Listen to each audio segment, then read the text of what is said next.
Hey everyone, welcome back to the channel. My name is Chris, and today we're going to be adding more details to the train yard, as well as giving you guys a tutorial on how to create train buffers. So let's get started.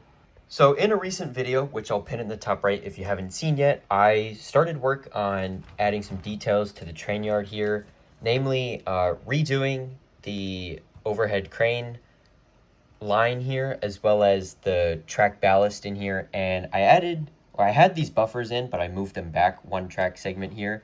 And so I got a couple of comments asking about how to make these, and so today I'm going to be giving you guys a tutorial on how to make it, and we're also going to be finishing up some of these details in here because I got a bricks and pieces order in recently, so we're going to be doing that as well. So I think we're going to start with the details. That's probably the quicker thing, and then we can move right into giving you guys the tutorial so that you guys can add these buffers to your city layouts. Okay, so this is what I'm kind of starting to do here. I'm trying to expand this little section of brown plate on the edge here and add a little bit more foliage to it. And my goal is to use the olive green plants mostly, and also these dark tan ones, just to make it look a little bit more dead, less lively kind of. And I'm going to do the same in here a little bit. I'm not going to cover the whole thing with brown plate. That just seems kind of excessive. But I did add in a 4x6 plate in the, I can't really pull it out right now, but spanning between these two sets of track ballast here. And I'm adding in more of the walking path for the train station, or excuse me, the train yard employees, so that they can walk across. And so I did get tiles, light gray tiles in that recent bricks and pieces order. So I will be adding that in a minute, but I'm going to figure out the brown plate first, and then I think worry about that later. Okay, so I went ahead and decided to worry about both, and I added in just a hint of brown plate here, nothing crazy. I did add a little bit extra to this side instead of this. It was just kind of what I had on hand. I don't really have a lot of brown plate left after doing all the other projects in the city, and so I kind of just left this as it was and just put a little bit in there. And then, like I said, I added in this 4x6 plate in here, and then I did the tiles all the way up through here. I just need to grab a couple more 1x2s, and then that should be fine. And I'm not like placing this, I'm not putting plate underneath of this. I'm kind of just letting it sit on each of the edges here, and then you just press it down, and then that is pretty much that. And I added in a couple of the quarter round tiles as well to give it a cracked look so it doesn't look perfect, which is kind of what I'm going for. And I decided to go with this kind of alternating pattern here, where it's the two 2x2 tiles, and then the one in the middle, and the 1x2s on either side.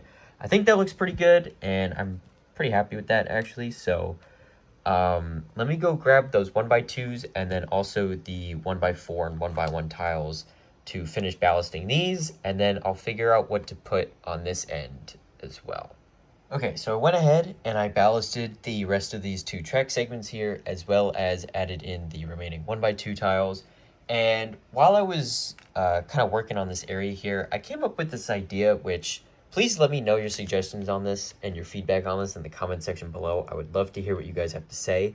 But instead of having the pallets in between the two rails just straight up on the base plate, I was thinking about maybe like continuing this raised 4x6 plate in the middle and kind of just bringing it all the way down, and then putting tiles down the middle, and then putting the pallets on that. And then that way the figures could just have like a level spot to walk on that would basically look like this tile pattern just all the way down. Obviously, I'm not going to start this today because I don't have nearly enough time. I barely had enough tiles to finish this. And so this will not be started today. I don't even know if this is something I want to, I don't even know if this is another project that I want to take on.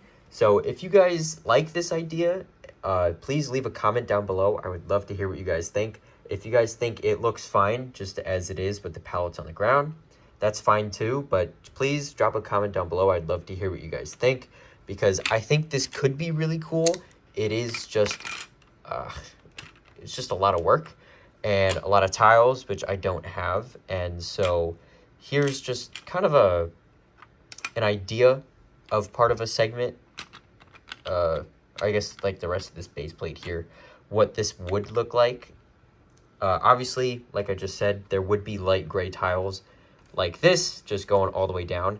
So it's not going to be all dark gray in the middle. It would be all light gray tile, and then these would sit on top. So basically, it would look like this with the light gray tile on top, or it would continue looking like this. So if you guys have a preference between how it is right now and this new design, definitely drop a comment down below. But now that this area is mostly done, I'm going to think about what I want to put over here, because I know I want to have a parking area, or at least like a couple of spots for employees. So I don't know if I want to put that right here at the end of the path. I think that would make sense, but I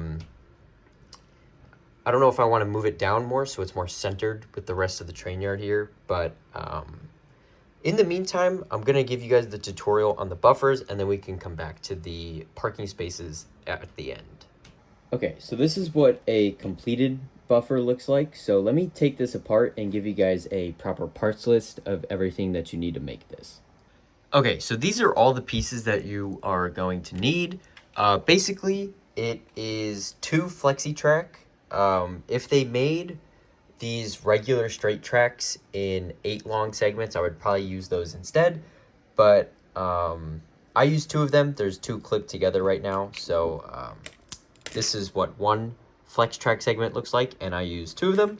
So you just clip them together, and that's that. I guess we can go left to right here. This is a 2x10 plate in dark bluish gray, 2 2x6 plates in dark bluish gray, a 2x3 plate in dark blue. Everything is in dark bluish gray except for this stuff right here. So 2x3 plate, a 1x8 plate, 2 1x6s, 5 1x4s, 6 1x2 plates, a 1 1x4 tile, 2 1x3 inverted arches, 2 1x2 regular slope bricks here, 2 of these 1x2 grill cheese slopes, 2 1x1 bricks, 8 1x1 cheese slopes. You only really need 6, but I choose to use 8 because I like to add a little bit of detail on the sides, but that's unnecessary. So 6 is the minimum if you want to have 2 in the back, and then 2 on the top here, and then 1 on each front right here. And then I guess you could add the extra 2 up in the front of this, but this is on the track segment in front. This is not on the buffer itself. So 6 is the minimum, 8 is, the extra 2 are optional. And then again, this is also, these 2 pieces are the same deal, but this is a 1x2 cheese slope, and this is a corner roof piece, I think. I don't know the exact name of it, but then there's 2 1x2 curved slopes in dark gray, 1 grill tile in dark bluish gray, and then 1 of these bar pieces, 1 of these clip pieces, 2 of these clip pieces. Here's a better angle of that for you, the vertical clip, and then 2 of these bar pieces. You're going to need 2 of these. And now we're getting to the different colored pieces, which are just black. 2 of these small tires, 2 of the 1x1 black studs with the hole in it. So better look at that. And then 2 3 long bars in black. If you don't have black, dark brown works just as fine. I actually used dark brown on this one to give it a little bit of texture, and also because I didn't have enough black ones, but don't tell anybody that. So dark brown is a nice substitute if you don't have all the pieces in black. But the total part count for this I will put on the screen for you, and so if you guys want, you can take a screenshot of this really quick, and then you should be able, so there you go. All right, so if you have your screenshot now, you can gather all these pieces on your own, and we can now build a buffer together. And also, just to clarify before I get started, I'm not accounting for this second layer of mills plate, or sorry, I'm not accounting for the second layer of track ballast. Under here, the pieces I'm counting in this is only the top layer right here, where my fingers are right now. It is not counting this layer here. So if you want the extra pieces, this is going to be also a 2x10, and then a 2x8, and then a second 2x10. So you're gonna need 3 extra pieces. So instead of one 2x10, you're now gonna need 3, and you're gonna need an additional 2x8 plate, all in dark bluish gray, in order to make it the standard track ballast height. But for the purposes of this video, I am just showing you the actual assembly itself that will sit on the 2x8s and the 2x10s. Okay, so you want to start by taking your flexi track here and then placing a 1x2 plate on each end, like so. And then you're going to go ahead and take your two 2x6 plates and place them on either end of it, like this here. And then after that, you're going to take your 2x10 and you're going to place it in the back here. And this is the base for your buffers. Like I mentioned, this is only the top layer of that standard track ballast height. You're going to need additional pieces to create this bottom layer here. So now what you want to do is you want to take 2 of your cheese slopes and add them to the end here. And this is going to be the back of the buffer. And then you're going to take your 1x2 plates and you're going to add them in between these gaps here. So you turn it from this to looking like that. And now you're ready to move on. All right, next we're going to start building up. So you're going to want to take your 1x8 plate and you're going to put it on one of the sides here.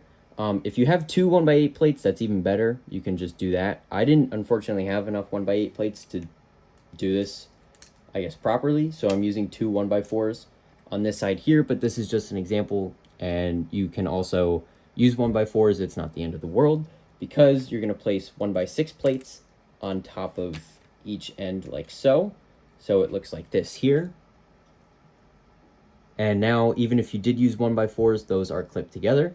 So that is not a problem. And now you want to take your 2 1x2 curved slopes and add them to either end like this. And so now you should have something that looks like this. And then you want to take your 2 1x2 slopes and add them like this here. And now behind this, you want to go ahead and add your 1x1 bricks like this.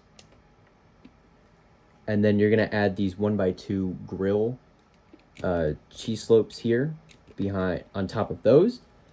And then you're going to take 2 of the regular cheese slopes and add them to the front here, just like this. Okay, so now we're going to leave this off to the side for just a second here, and you're going to grab your 2 1x3 slopes, and you are going to add a 1x4 plate on top of each of them, just like so. So you're going to have one that's going to be facing this way, and the other one is going to be facing that way. And then you're going to place your last 1x4 on top. Again, you could use a 1x8 instead of 2 1x4s. This is just what I have. And then you're going to place each of these modified plates here. I don't know the exact name of them, but you're going to place them on either side of the 1x4. And then you're going to place 2 cheese slopes on the outside of this assembly like so. And then you want to take this 1x2 plate with the bar on the front, and you're going to add that to the middle here. And then you're going to place your 1x4 tile on top. And this is pretty much most of this assembly here. So you're going to take it and you're going to add it with the bar facing the back here. So where the 2x10 plate is, the bar is going to be facing that way. And you're going to press that down. And there you go. It should look something like this. Okay, now we're going to be creating this diagonal portion back here. So all you're going to do is you're going to take this 1x2 with 2 clips on it, and you're going to place your 2x3 plate on top of that, just like so. And then you're going to take these 2 clips like so and place them underneath the 2x3. So it should look something like this. And then where you have the, I guess it doesn't really matter, but the way that I do it is I clip these in like so. So the 2 1x2s with the bar on them, clip in the 2 1x2s with the clips on them. And then you're going to place it down on the back of the onto the back of the train buffer like so. And then you're just going to clip these two in, and then you're going to place your grill tile on this back pair of studs here.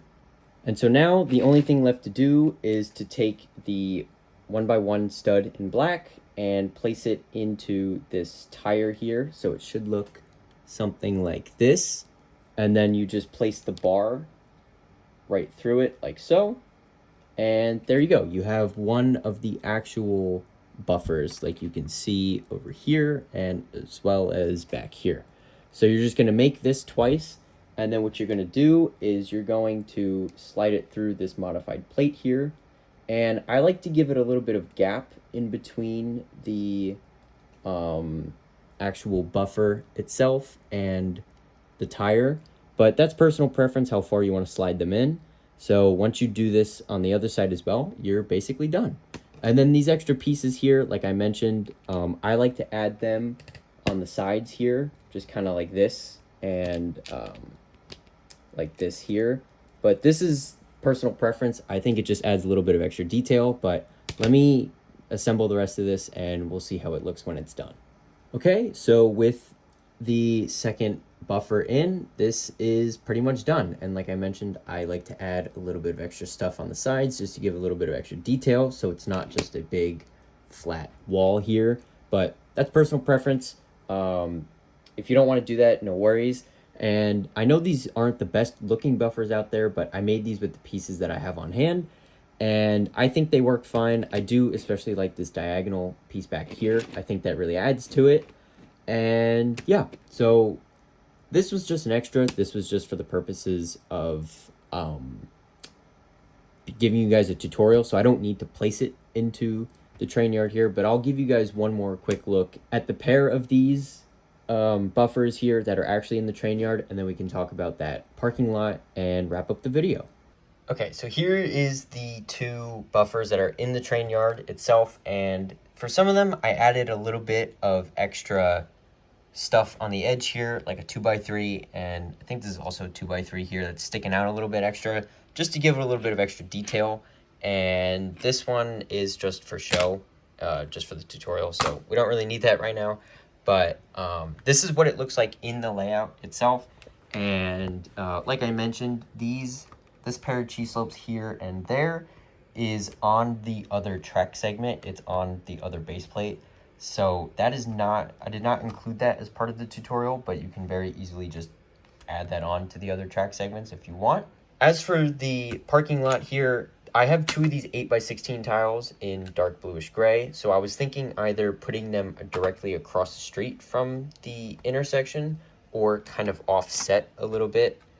I would do it in groups of 4, I think. So maybe like, so it would be, I have 3 options. I either put it right up against the edge of the base plate and in line with the intersection so cars could just drive right in, or maybe I put it here and it's offset slightly. I don't know if I'd like the look of that, but the path going over the tracks is more centered to this. And then if I wanted to go the farthest over that I would be willing to go is like this, which is 8 studs away from the edge of the base plate here and is more off center from the intersection here. I don't know where I want to put it. I do kind of like this first option because then the edge of the path here lines up good with it, actually lines up perfectly with the edge of this, so I could just build a wall here on the mills plate that's going to be here, and then the buildings that go this way can be separated from this parking lot here. And so I think that's what I'm going to roll with for now. Worst case, I can always just pick it off the base plate and then remove it and then move it around again because it is Lego, so I don't have to really worry about that. So let me add this in and then start putting in the mills plate over here as well.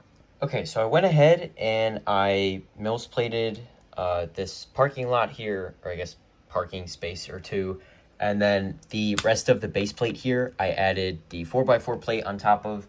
But I'm not sure how I want to do this back section here, if I want to add masonry bricks under here, or if I want to make it look nice, or if I want to just leave it as it is and then figure out something on the gray base plate here instead of the tan. So I'm gonna just leave it as it is for now. I didn't even bother putting bricks under it because I'm gonna have to redo it probably anyways. So I'm gonna just leave it as it is, and same with this area here. I'm gonna save that for another video. And so on that note, that is gonna wrap up today's video. Thank you guys so much for watching. If you liked what I did, make sure to like the video and subscribe, as well as click the bell notification so you don't miss any future uploads. If you guys have any feedback for me on the train yard as well as this buffer design, make sure to drop a comment down below. And once again, thank you guys for watching, and I hope to see you next time. Bye for now.